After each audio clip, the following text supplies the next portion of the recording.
This World Environment Day, water was in Dharashi for a one of a kind event, a water competition. Over 250 villages in the district took part in this initiative and they were assessed on the basis of how they are managing their water resources using the water governance standard. So, what are these winner villages doing differently?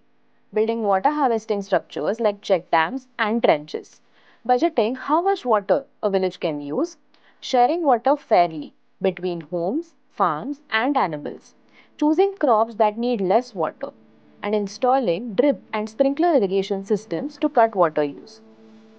Now, let's hear how this initiative is important for drought prone regions and the way forward. Dharashiv जिल्ह्यातल्या जलस्पर्धा water या संस्थेनं केलेल्या water governance standard हे जे जल कारभाराचे जे मानक आहे ते पूर्ण देशासाठी आणि राज्यासाठी हे एक मोठं काम आहे. आपल्या ज्या योजना आहेत त्या व्यवस्थितरित्या चालवण्यासाठी हे फ्रेमवर्क फार उपयोगी पडणार आहे आणि कदाचित महाराष्ट्र राज्य हे पहिलं राज्य असेल ज्याच्यामध्ये अशा प्रकारचं फ्रेमवर्क आहे.